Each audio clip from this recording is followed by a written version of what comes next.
안녕하세요, 여러분. 오늘도 우리들의 진솔한 이야기를 나누는 라디오 한그릇입니다.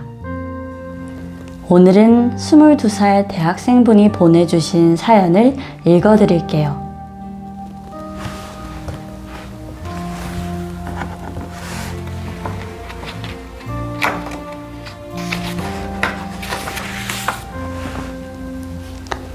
안녕하세요.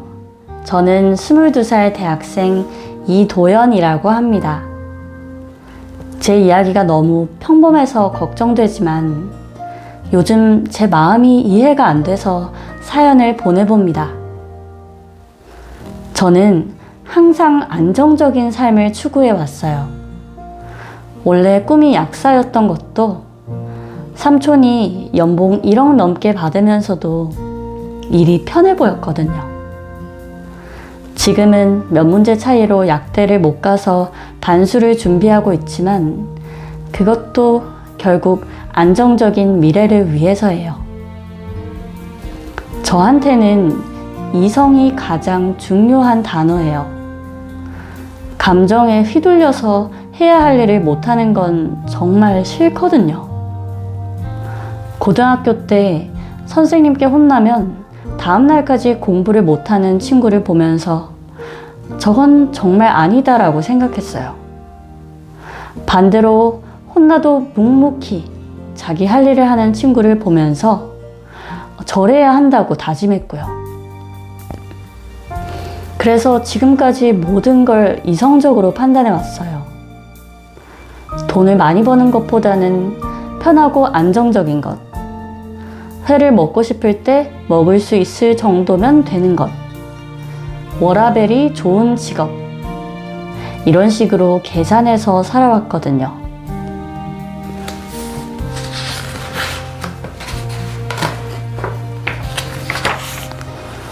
그런데 요즘 이상한 일이 생겨요.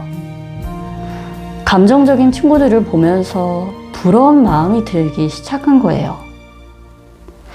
특히 한 친구가 있는데 작은 일에도 정말 크게 기뻐해요.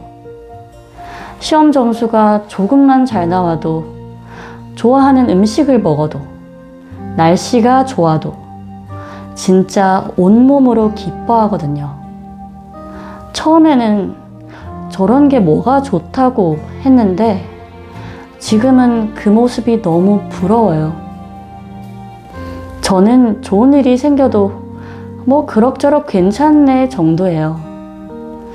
이성적으로 생각하니까 힘들 때는 덜 힘들긴 한데 즐거울 때도 덜 즐거운 거죠. 그런데 그 친구를 보면서 나도 저렇게 크게 기뻐해보고 싶다. 마음껏 감정을 느껴보고 싶다는 생각이 드는 거예요.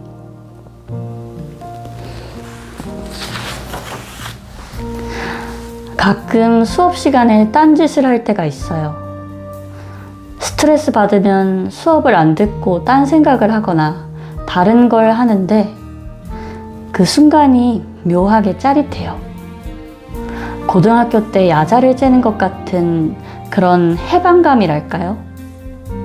규칙을 깨는 그 순간만큼은 뭔가 살아있다는 느낌이 들어요.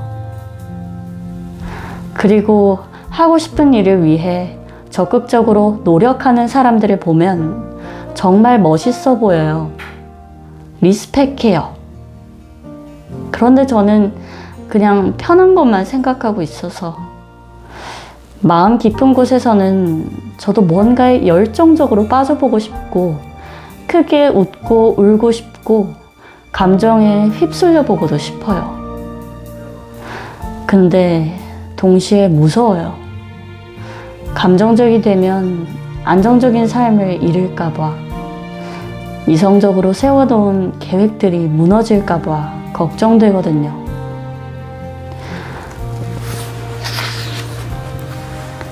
제가 이상한 건가요?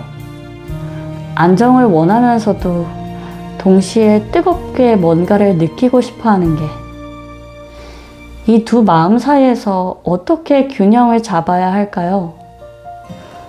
내성적이고 말 못하는 것도 바꾸고 싶지만 그보다는 이 마음의 갈등이 더 힘들어요. 조언 부탁드립니다.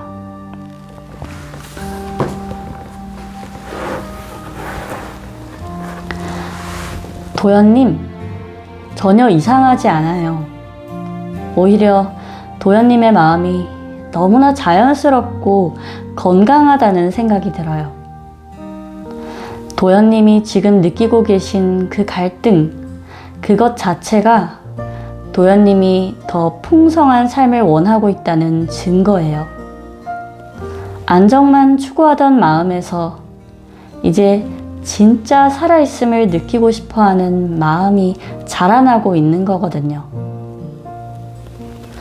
그 친구가 작은 일에도 크게 기뻐하는 모습을 부러워하시는 마음, 정말 이해해요. 그건 도연님 안에 있는 나도 그렇게 마음껏 기뻐하고 싶다는 순수한 바람이에요. 이성적으로만 살아온 도연님의 마음 깊은 곳에서 나도 감정을 온전히 느끼고 싶어 라고 외치고 있는 거예요. 그리고 도연님이 수업 시간에 딴짓할 때 느끼는 그 짜릿함, 그것도 소중한 신호예요. 그건 도연님 안에 자유로운 영혼이 숨을 쉬려고 하는 순간이거든요. 규칙 속에서만 살아온 마음이 가끔은 그 틀을 벗어나고 싶어 하는 건 너무나 당연한 일이에요. 도연님이 무서워하시는 마음도 이해해요. 감정적이 되면 안정을 잃을까봐 걱정되시는 거죠. 하지만 감정을 느끼는 것과 감정에 휩쓸리는 건 달라요. 도연님은 이미 이성적으로 사고하는 힘이 있으니까 그 기반 위에서 감정도 충분히 건강하게 느낄 수 있어요. 작은 것부터 시작해 보세요. 좋은 일이 생겼을 때 그럭저럭 괜찮네 대신 정말 기뻐 라고 소리내어 말해보세요. 친구와 함께 있을 때 마음껏 웃어보세요. 가끔은 계획에 없던 일을 해보세요. 안정적인 삶을 포기하라는 게 아니에요. 그 안정 위에서 감정이라는 색깔을 더해가는 거예요. 도연님의 이성적인 면은 그대로 두시고 거기에 감정적인 순간들을 조금씩 허용해 보세요. 도연님 안에 있는 두 마음 모두 소중해요. 안정을 원하는 마음도 뜨겁게 느끼고 싶어 하는 마음도 모두 도연님이거든요. 이 둘이 적이 아니라 친구가 될 수 있어요. 도연님, 지금 이 갈등 자체가 도연님이 성장하고 있다는 증거예요. 더 풍성한 삶을 원하는 마음이 깨어나고 있는 거니까요. 두려워하지 마시고 천천히 자신의 감정과도 친해져 보세요. 도연님께서 보내주신 진솔한 이야기였습니다. 안정과 감정 사이에서 고민하고 계신 분들이라면 분명 큰 위로가 되었을 거라고 생각해요. 그럼 다음 시간에도 따뜻한 이야기로 찾아뵙겠습니다. 안녕히 계세요.